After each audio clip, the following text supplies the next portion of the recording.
Bonjour, on se retrouve pour une vidéo mes lectures. Donc je les enchaîne, hein. J'ai décidé de tout tourner là et comme ça d'être un petit peu tranquille pour préparer la rentrée des loulous, hein. Voilà. Donc, on va parler d'une série de 3 livres, une saga de 3 livres que j'ai lu il y a déjà quelques temps. Il me semble que c'était en fin... Non, en début d'année. En début d'année. Ce sont des livres que j'ai aimés, voilà.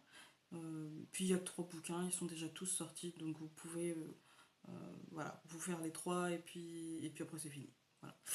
Donc, c'est la série des Sœurs Sorcières.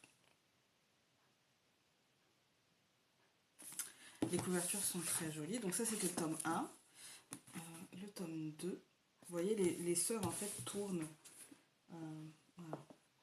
Hop. Elles ne sont jamais à la même place. Et le tome 3. Voilà. Donc je vais vous lire la 4e de couve du tome 1 et après je vous donnerai mon avis, le tome 2, etc. etc. Donc la 4e de couve est sous forme de signature pour le tome 1. Chère et courageuse Kate. Kate étant la sœur la plus âgée. La Sibylle a prédit ceci. À l'aube du XXe siècle, 3 sœurs atteindront l'âge de décision. Toutes les 3 sorcières. Et l'une d'elles sera la plus puissante sorcière de tous les temps. Kate, je suis si inquiète pour toi. Si après Maura, la 2e sœur, Tess est sorcière aussi, la 3e sœur, il semble hélas probable que vous soyez les sœurs dont parle la prophétie. Tu seras alors traquée par ceux qui voudront se servir de toi. Cette prophétie dit autre chose encore, bien pire à mes yeux, mais je préfère ne pas tout écrire dans ces pages de crainte qu'elle ne tombe entre de mauvaises mains. Avec tout mon amour, maman. Alors, c'est l'histoire de 3 sœurs, donc comme vous l'aurez compris, Kate, Maura et Tess. Kate étant la plus âgée, la plus posée, la plus réfléchie, celle qui suit les règles, celle qui veut protéger ses 2 autres sœurs. Maura est l'enfant du milieu, plus compliqué, plus égoïste aussi, euh, toujours en recherche de reconnaissance, toujours en recherche d'être celle qu'on l'on remarquera. Voilà, parce que l'enfant du milieu, c'est compliqué.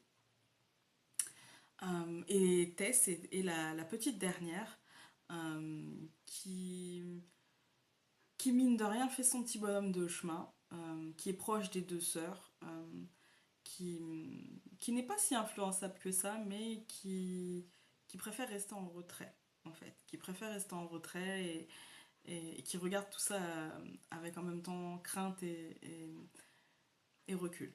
Voilà. Donc Kate, dans ce livre, rencontre l'amour, mais évidemment, cela va être contrarié. euh, Parce que je tiens à préciser que leur père n'est absolument pas au courant qu'elles sont sorcières et que leur mère était sorcière. Voilà.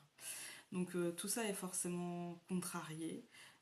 Il y a un rapport compliqué entre les sœurs, un rapport compliqué avec le monde extérieur, euh, dans une société qui est très puritaine, très très très puritaine, et où la chasse aux sorcières est légion. Voilà.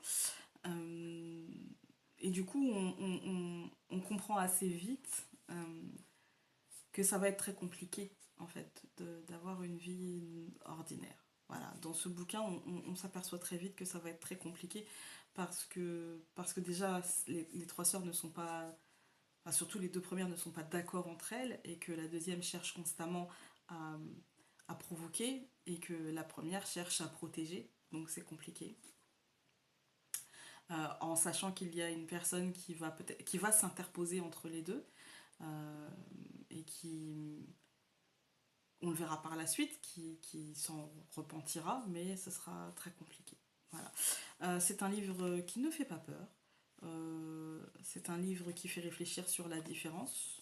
C'est un livre qui fait réfléchir sur euh, la place qu'on donne à la différence dans notre société, qu'on a donné et qu'on donne encore à la différence. Le jugement, la place de la femme, c'est très à propos. Avec les énergies qui m'entourent, c'est très à propos. La place de la femme, euh, le pouvoir de la femme, en fait. Le pouvoir de la femme. Voilà. Je vais vous lire le tome 2. Donc, pour protéger ses sœurs, Kate a dû quitter son fiancé et rejoindre l'ordre des sœurs. L'ordre des sœurs étant un ordre de sorcières, en fait, qui se cache derrière l'ordre des sœurs. Voilà. Et qui fait opposition à l'ordre des frères. Voilà. Le cœur déchiré, elle commence une nouvelle vie entourée de sorcières qui voient en elle l'élu de la prophétie, la sorcière la plus puissante de tous les temps. Certaines lui demandent même de prendre la tête d'une guerre ouverte contre l'ordre des frères. Kate résiste, refusant de recourir à la violence. Mais sa sœur Mora arrive bientôt au couvent et semble, elle, prête à tout pour renverser l'ordre des frères. Même à la violence, même à l'inhumanité, même à des choses qui dépassent l'entendement. Voilà. C'est l'image de la sorcière comme on nous la vend, en fait. Voilà, c'est ça, comme on nous la vend. Mais toujours, on nous la vend comme ça, mais pourquoi? Pourquoi? Quel a été l'élément déclencheur? Quelle en est la cause? Voilà. Dedans, ça traite bien de ça, justement, encore une fois, de la place de la femme sous forme de la sorcière. Hein.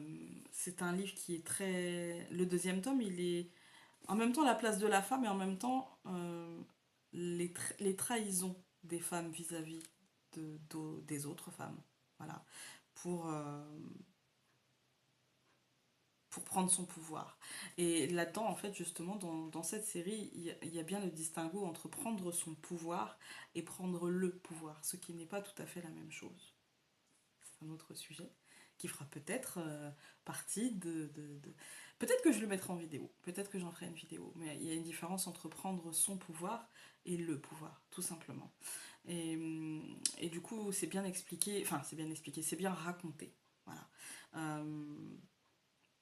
Et l'ordre des frères aussi, hein. Les hommes n'ont pas pris leur pouvoir, ont pris le pouvoir.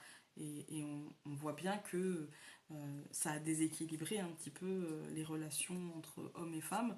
Quand un homme prend le pouvoir et pas son pouvoir, c'est compliqué. Voilà. Et c'est jamais très heureux. Donc voilà. Euh, ce deuxième tome est très intéressant. Peut-être plus que le premier, parce qu'on rentre dans le vif du sujet. Le premier, c'est un peu la mise en situation, la mise en place. On est déchiré entre amour, sororité, on va dire, fraternité, conviction. On sent Kate déchirée et on est un peu déchiré pour elle aussi. Mais on sent de façon sous-jacente que les choses vont bouger et qu'elles vont bouger sacrément. Voilà.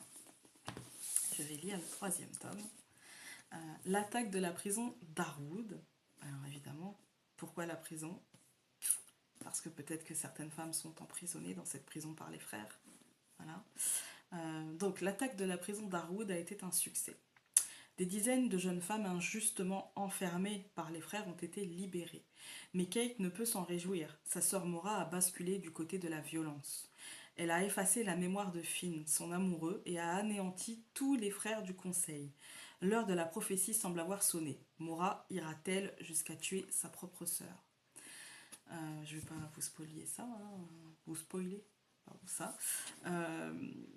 Mais oui, la quatrième de couve résume bien en fait l'escalade de violence que peut avoir un simple accès de colère ou de jalousie ou de rancœur. Voilà, ça nous explique bien en fait que la nature humaine préfère parfois enfouir, c'est que chaque action a des conséquences et que parfois on peut être emporté par ces conséquences. Voilà, on peut être emporté par ça. Voilà, donc est-ce que je vous conseille cette série de livres? Oui.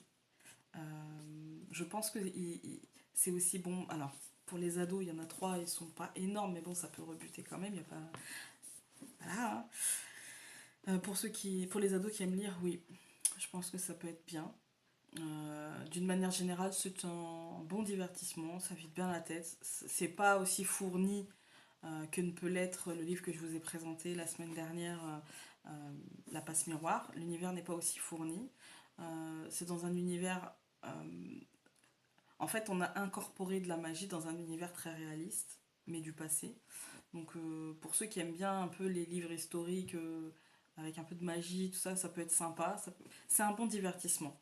En termes de notation, je pense que l'intrigue, je lui mettrais 3 étoiles sur 5 et qu'en note générale, pareil, 3 étoiles sur 5 ça ne fait pas peur. Euh, le seul bémol que je peux avoir, euh, c'est de rester en fait en surface des choses et de ne pas creuser un peu plus psychologiquement, mais en tout cas, voilà, il n'y a pas trop de longueur, ça c'est clair, il n'y a pas trop de longueur. On va dire que j'ai aimé, c'est clair, j'ai aimé. De là à dire que je suis emballée, je n'étais pas déçue que ça se termine. J'étais, voilà, j'ai aimé la lecture et je suis passée rapidement à autre chose. Mais en tout cas, je ne regrette absolument pas cette lecture. Vraiment, je ne la regrette pas. C'est, voilà. Je n'ai pas donné le nom de l'auteur, c'est Jessica Spootwood. Spootswood. Voilà. Aux éditions Nathan. Voilà. Voilà. Donc, c'est assez sympa. Enfin, ce sont des livres qui sont de toute façon assez sympathiques. Voilà. J'ai aimé ma lecture. Donc, les tranches. Voilà. Je vous le conseille. Oui, je vous les conseille. Voilà. Moi, j'ai aimé. Les personnages sont bien distincts les uns des autres. Il n'y a pas de. Voilà. On s'habitue vite à ces personnages. On se familiarise vite. Ça, c'est clair. Donc voilà, c'est positif dans l'ensemble. J'ai aimé. Voilà, voilà. Sur ce, je vais vous laisser. Je pense que j'ai tout dit. Et puis quand je répète que j'ai aimé, j'ai aimé, j'ai aimé, c'est que j'ai pas trop autre chose à dire, hein. Donc je vais vous embrasser et vous dire à très vite dans une prochaine vidéo. Salut!